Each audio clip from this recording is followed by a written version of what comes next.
President Biden has announced his plans for re-election, and Disney is taking Governor Ron DeSantis to the courtroom. All this and more right here on WCTV.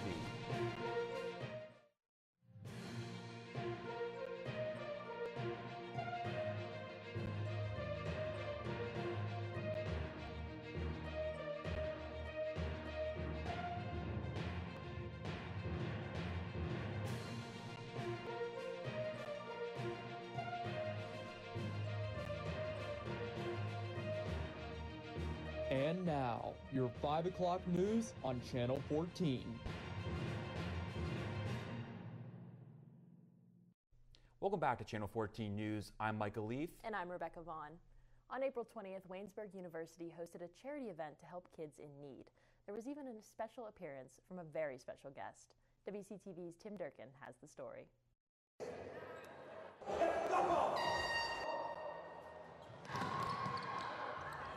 The tension is rising, the hype is building, and the competition is fierce. This is Dodge for a Difference, the brainchild of Dr. Alex Regina and his integrated marketing class. It's a great charity that benefits disadvantaged youth in the Pittsburgh area for mentorship, education, and for just keeping them safe so they can grow up to be happy, healthy, and contributing members to our society. There were many ways to support, including t-shirt sales, raffle baskets, and of course, dodgeball. The tournament featured teams of primarily students, but also some professors. The event was sponsored by the Best of the Batch Foundation, designed to help children in need. The founder?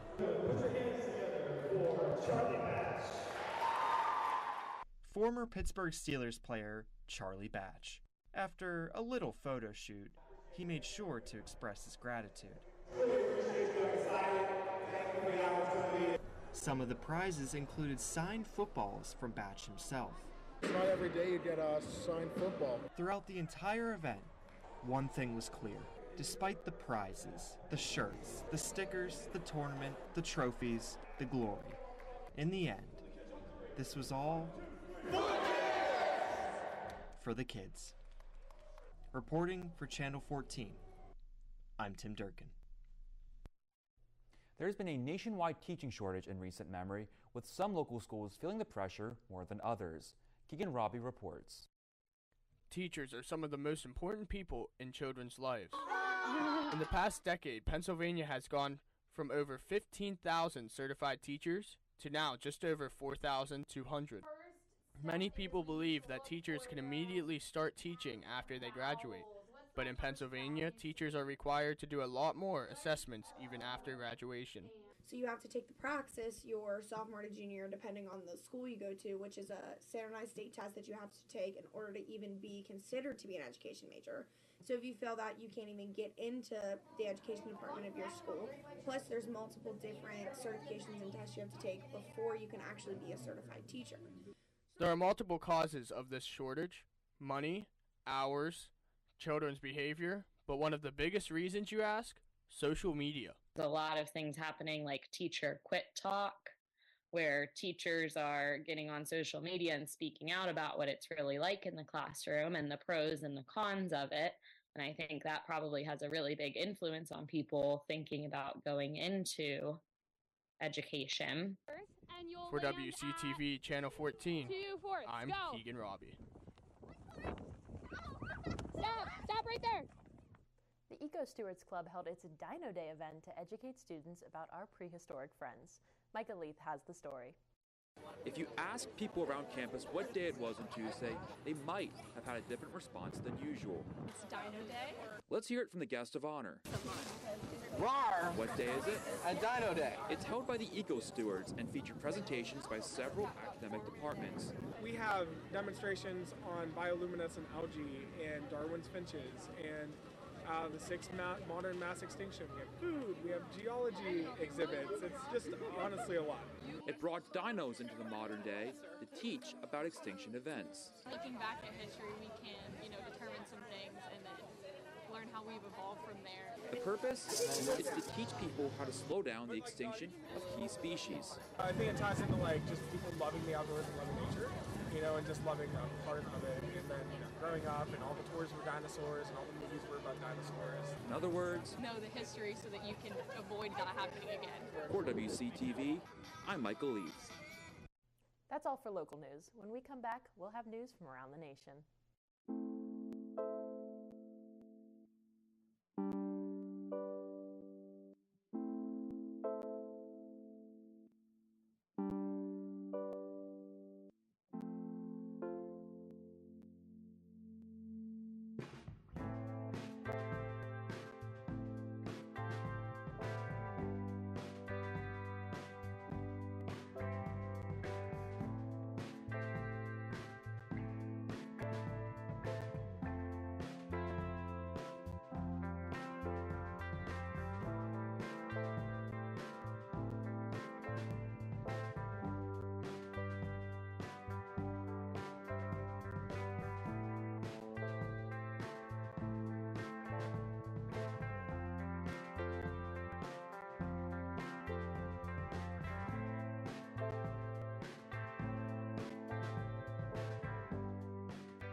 Welcome back to the Newscast, live at 5. President Joe Biden has formally announced his bid for re-election, ending any lingering doubts about his intentions and setting off a possible rematch with his 2020 presidential rival. In his video announcement, the president says next year's election is a fight against Republican extremism and that he needs more time to realize his vow to restore the nation's character. Ivan Rodriguez has the latest. When I ran for president 4 years ago, I said we're in a battle for the soul of America, and we still are. Tuesday morning, President Joe Biden launched his bid for re-election 4 years to the day he made his 2020 bid. In that presidential race, Biden's mission was to restore the country's character and prevent Trump from securing a second term. This time around, Biden says his work isn't finished. The question we're facing is whether in the years ahead we have more freedom or less freedom, more rights or fewer. The Republican National Committee quickly responding with an AI-generated video of imagined scenarios. We can now call the 2024 presidential race for Joe Biden. The president enters a race with a significant legislative record but low approval ratings. An NBC News poll conducted before Biden's announcement finds just 26% of Americans think Biden should run for a second term, and nearly half of those people who oppose a Biden run say his age is a major reason. I think we should remember, we didn't think he could pull it off 4 years ago, and look what he's done. Thank you. Speaking at a union event, the president highlighted his work the last 4 years. Finish the job. We just remember who we are. We are the United States of America. As of now, Biden's advisors say the president does not intend to hold re-election campaign rallies until Republicans have a presumptive nominee. What Biden could begin sooner is a heavier schedule of fundraising. I'm Ivan Rodriguez reporting. One of Fox News' most popular media figures is out. The network is cutting ties with Tucker Carlson, host of its highly rated hour. CNN's Brian Todd reports. A stunning and sudden break between Tucker Carlson and the network that had embraced him at his most outrageous moments. Carlson abruptly pushed out at Fox News. This was an action taken from the top levels of the network with the assent of its corporate parent, at minimum. It's just down. So ends one of the most controversial runs in cable television history. Carlson's show, one of the highest rated ever on cable, but often full of xenophobic, anti-immigrant, conspiratorial rhetoric, much of it propelled by the host himself. The outcome of our presidential election was seized from the hands of voters, where, of course, it rightly belongs. He will be part of a chapter of Fox News where the hosts in the Trump era were unbridled and at times uncontrolled, defining their own direction. During the COVID pandemic, Carlson often railed on the idea of encouraging people to get vaccinated. The idea that you would force people to take medicine they don't want or need, is there a precedent for that in our lifetime? I honestly think this is the greatest scandal of my lifetime by far. Some of his more disquieting moments came in the immediate aftermath of the January 6th attack on the Capitol, when Carlson repeatedly defended insurrectionists. then laid out a baseless theory that it was all an FBI false flag operation. FBI operatives were organizing the attack on the Capitol. That was something that really shocked many of his colleagues at Fox News. It led to objections from Chris Wallace and Brett Baer, both of whom were perhaps the top figures on the news side. In the end, some pieces of litigation could have been instrumental in pushing Carlson out. The Dominion lawsuit settled for more than $750 million, where texts from Carlson were revealed showing he believed differently from what he said on air, saying about Donald Trump, "I hate him passionately. There isn't really an upside to Trump."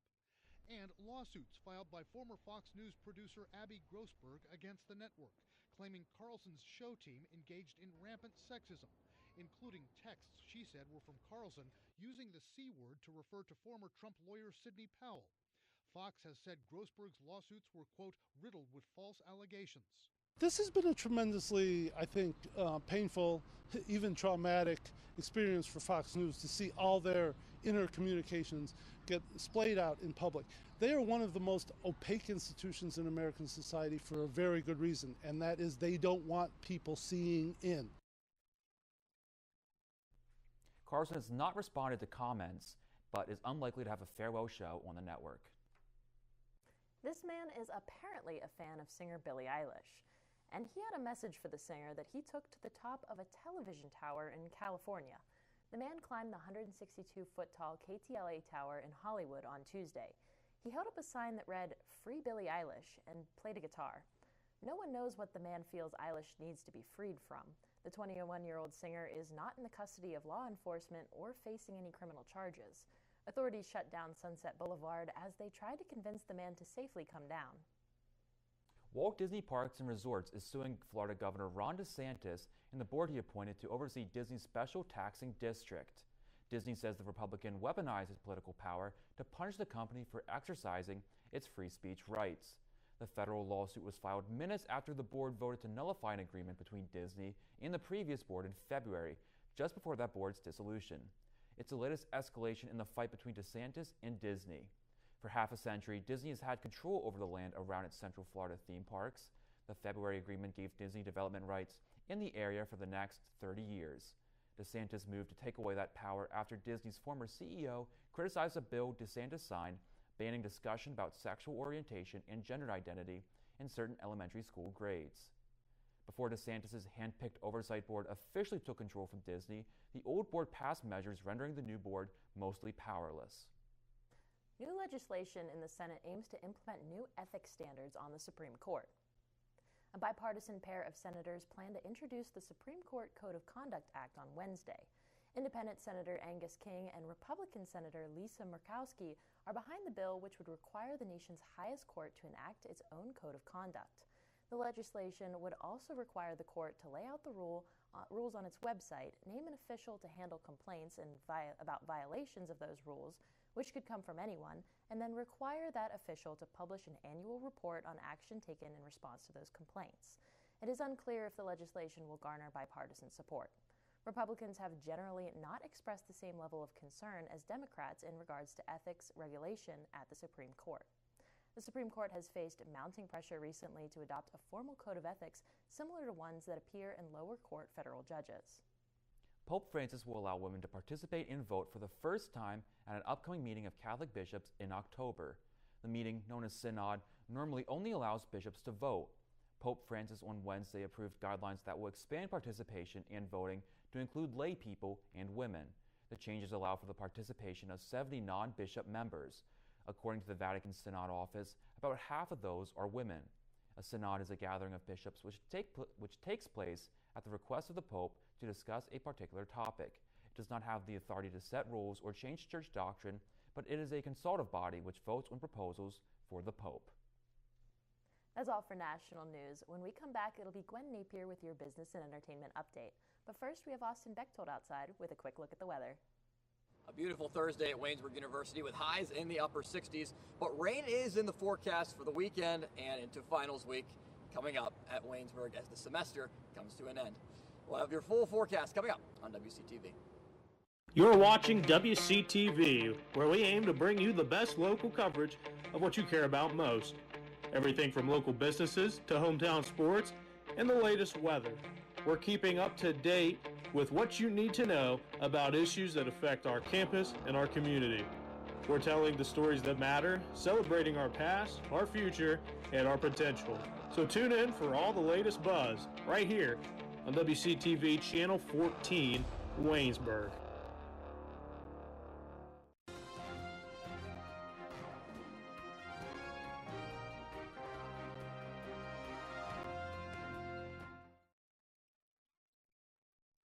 Business and entertainment update. Yesterday, the House voted to pass a bill raising the nation's debt ceiling. But the deal to avoid a debt default still faces a long road ahead as the U.S. quickly approaches the deadline. Putting politics aside, the political fight over the national debt ceiling could have an impact on your personal finances. So how can you protect your money amid so much uncertainty in Washington? Patrick Cornell has a closer look in today's Consumer Watch.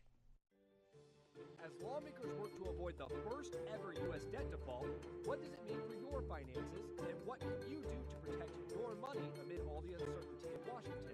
A breach of the debt limit would be catastrophic to the financial system and the economy. Economists say if lawmakers fail to reach a deal to raise the debt ceiling, the U.S. would fail to pay back its debts and interest payments on national debt, which could disrupt Social Security payments, veterans benefits, and federal employee salaries. The longer it goes on, the more people aren't going to get paid, and the more chaos that will create throughout the economy. Experts say if you depend on government programs, take time to come up with a backup plan in case you lose access to those benefits. Also, this is a great time to revisit your budget or create one if you don't have one and find opportunities to save more money. The dysfunction that we're observing in Washington is very disconcerting and suggests that lawmakers just aren't going to be able to get it together in a timely way. If there is a default, the economic ramifications could be widespread. Economists say any ding on the U.S. credit rating would likely raise interest rates on mortgages, car loans, and other types of debt to account for additional risk. And then there's the possibility of stock market volatility. While the effects haven't lasted long, past debt ceiling crises have derailed markets, including back in 2011 when the S&P 500 shed 17%. For Consumer Watch, I'm Patrick Cornell. Where does the debt ceiling debate on Capitol Hill stand? House Speaker Kevin McCarthy is struggling to get the voters amongst Republicans for a bill to raise the debt ceiling by $1.5 trillion and avoid the first ever U.S. debt default. Samsung Electronics profit plunged 95% Thursday. The world's biggest memory chip maker said operating profits fell to about $479 million for the January to March quarter. That's the company's lowest profit for any quarter in 14 years. Samsung says the dive is driven by weak demand for tech devices. It comes after a global downturn with shoppers cutting back on purchases due to rising inflation. As a result, smartphones, personal computers, and server companies have run down inventories, causing chip prices to plunge about 70% over the previous 9 months. Investors, however, anticipate a memory chip recovery in the second half of this year, which caused Samsung's shares to rise about 16% year to date. We've got a trio of sneak peeks for you in our entertainment report. David Daniel looks at what's coming to a screen near you in today's Hollywood Minute. Ciao Roberto. Roberto, tell me, what did you do back home? Government work. I'm retired, man. Not for long. Denzel Washington returns with The Equalizer 3. McCall's peaceful retirement and growing sense of community in southern Italy is threatened by local crime bosses, and he has to take on the mafia to protect his friends.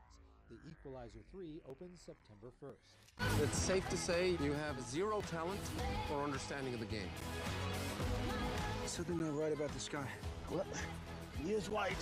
Michael Fassbender stars in Taika Waititi's Next Goal Wins as a down-and-out coach sent to American Samoa to try to help the world's worst soccer team qualify for the World Cup, or at least score a goal. Next Goal Wins kicks off November 17th. Your friendship with Will is not built for this phase of life. Oh, geez.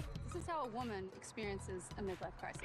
Rose Byrne and Seth Rogen, the stars of Neighbors, reunite for Platonic as childhood best friends who reunite in middle age to the increasing dismay of everyone around them. The half-hour comedy series launches May 24th on Apple TV+. In Hollywood, I'm David Daniel. A music expert told a jury Wednesday that Ed Sheeran's song Thinking Out Loud has similarities to Marvin Gaye's hit Let's Get It On. Sheeran, seen here leaving a New York court Wednesday, is being sued by the heir of Ed Townsend, who co-wrote Let's Get It On. Music expert Dr. Alexander Stort testified that similarities between the two songs include chord progression and harmonic rhythm.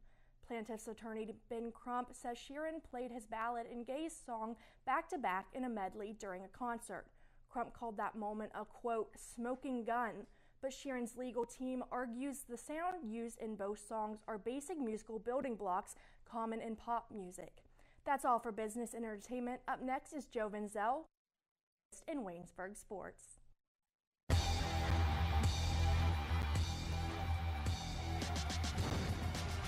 Piracy is a crime. If you see someone downloading copyrighted material without paying for it, then you should inform the authorities immediately.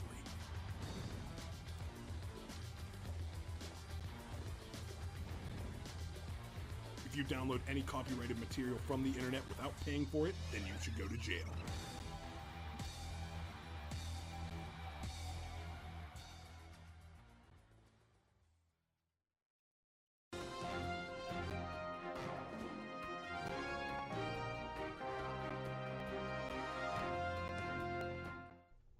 As we wind down the semester, spring semester sports are also in the process of ending their seasons. Baseball took one of two games against Grove City yesterday, with the first game ending in a 12-2 in Grove City's favor, and the second game 5-3 in Waynesburg's.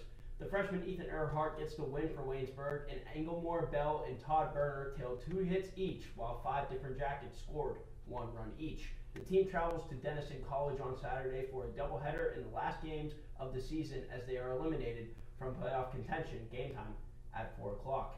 On the shorter diamond, the Waynesburg softball team, standing at 25-7, took both games versus Allegheny on Tuesday, winning the first game 4-1 and the second 2-1.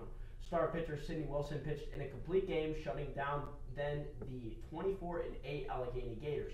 Grace Higgins also blasted one to deep left field, securing the Jacket win. The Jackets stand number 2 in the standings, and they face the number 1 team in the PAC, the Westminster Titans, who they beat last year for the PAC championship. In women's lacrosse's best season, they battled Teal College yesterday and unfortunately fell 22-4, moving their record to 3-12. They traveled to Westminster to play the Titans, game time at 3 o'clock.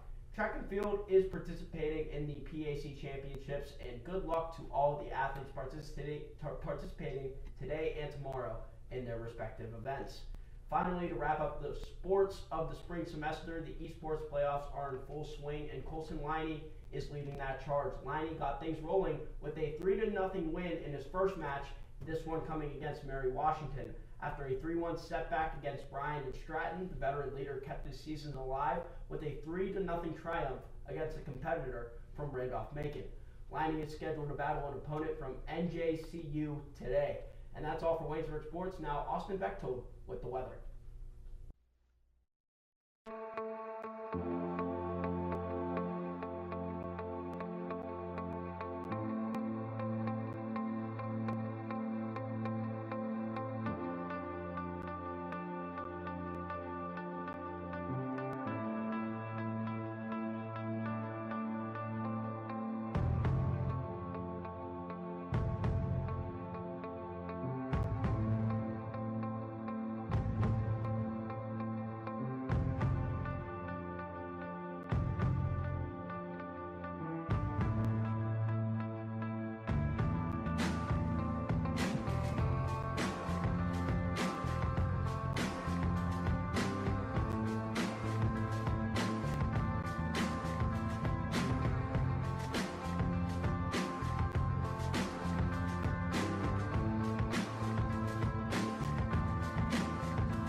Welcome back to the Newscast live at 5. I'm Austin Bechtold. It's currently 68 degrees in Waynesburg with temperatures in the high 50s throughout the evening. Clear conditions overnight, but rain is likely when you wake up on Friday morning. High of 60 tomorrow with a 100% chance of rain, so prepare accordingly during the last regular day of classes on campus. The rainy conditions are expected to begin at about 5 or 6 a.m. and temperatures dropping to near 50 degrees. After a consistent period of dry conditions, we'll be met with a high likelihood of rain for the next several days. 66 degrees on Saturday with a 40% chance of precipitation, but not expected to experience any thunderstorms, rather a consistent rain in spurts. Showers are expected to appear early on Saturday morning and very late at night, which leaves the middle of the day possible to go outside and enjoy the weekend. Now, temperatures drop a tad on Sunday with a high of 63 and a low nearing 40 as more rain is once again in the forecast. The 70% chance of rain will continue on Sunday and rain nearing a quarter of an inch. Now, during the day of study on Monday, rain is still prevalent with close to a 50-50 shot that Waynesburg sees some showers. Highs in the low 50 on Monday, Tuesday, and Wednesday before a significant warm-up back into the 60s on Thursday as the final week of classes will bring the 2022-23 school year and the finals week at Waynesburg University to an end. Well, guys, this is it. This is our senior episode of the Newscast.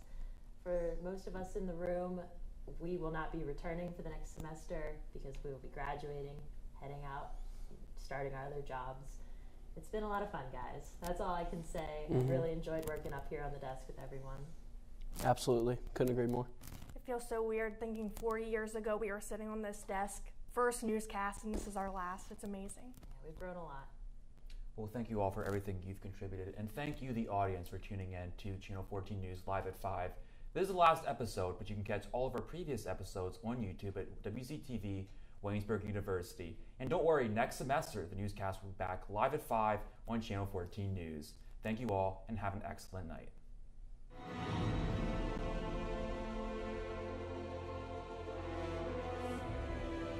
This has been a production of Waynesburg Community Television.